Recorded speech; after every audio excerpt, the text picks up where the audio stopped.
मंत्रालय म्हटलं की भ्रष्टाचाराचा अड्डा आणि दलालांचा सुळसुळाट असं अनेकांना वाटतं। मात्र याच भ्रष्टाचारावर मुख्यमंत्री देवेंद्र फडणवीसांनी आसूड ओढलाय।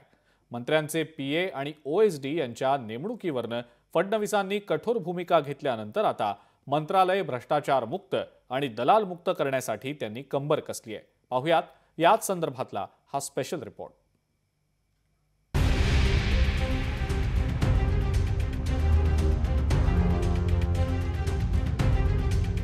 मिस्टर क्लीन फडणवीसांमुळे फिक्सर्सना घाम।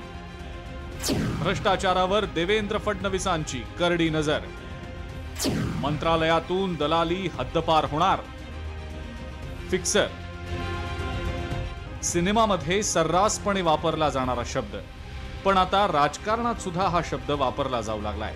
याच फिक्सर्सवरनं आता महाराष्ट्रातील राजकारणातही आरोपांची T20 मॅचच सुरू झालेली आहे।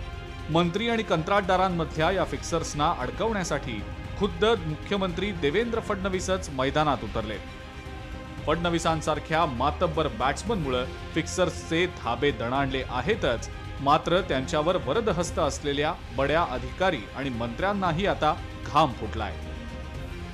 आतापर्यंत माझ्याकडे 125च्या जवळपास नावं आली, त्यातली 109 नावं मी क्लिअर केलेली आहेत।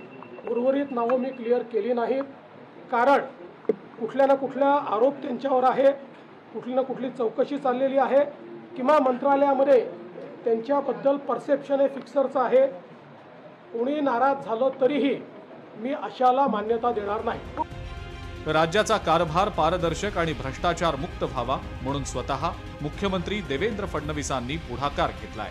त्यावरून संजय राऊतांनी फडणवीसांचं कौतुक करताना शिंदे आणि अजित पवारांना टोला लगावलाय, तर सुप्रिया सुळे यांनी सुद्धा फडणवीसांना चांगलाच टोमणा मारलाय।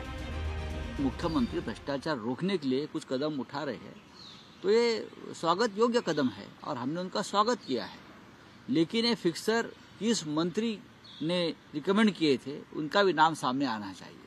वो जो फिक्सर्स है, चाहे ओएसडी हो चाहे पीए हो, उनके वो किस मंत्री ने उनको रिकमेंड किए थे, किस पार्टी के मंत्री है, वो भी जनता को समझना चाहिए। ओएसडी आणि पीए यांच्यासाठी एक कायदा आणि मंत्र्यांसाठी दुसरा कायदा। ज्यांना शिक्षा झालेली आहे, ज्यांच्यावर आरोप प्रत्यारोप झाले, जे कागदपत्र मंत्रालयात मुख्यमंत्री माननीय उपमुख्यमंत्री सगळ्यांना दिलेले आहेत, मग त्यांना का वेगळा न्याय? मग जर तुमचं सरकार खरंच भ्रष्टाचार मुक्त असेल तर वॉशिंग मशीन सिलेक्टिव्हली नाही चालणार। दलालांसोबत संबंध असलेल्या भ्रष्ट व्यक्तींची नेमणूक करू नका अशी तंबी यापूर्वीच मुख्यमंत्र्यांनी सर्व मंत्र्यांना दिलेली आहे।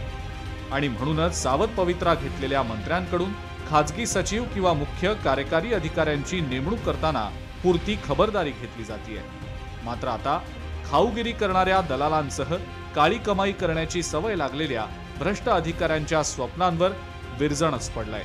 त्यामुळे मंत्रालयातनं भ्रष्टाचार आणि दलालाची कीड पुरती साफ करण्यात टीम फडणवीस यशस्वी ठरणार की दलालांकडनं मंत्र्यांपर्यंत पोहोचण्यासाठी नव्या मार्गांचा शोध घेतला जाणार, हे पाहणं सुद्धा तितकंच महत्त्वाचं असेल। चेतन ननावरे, लोकशाही मराठी, मुंबई। लोकशाही मराठी ऐका, पहा, जागरूक रहा।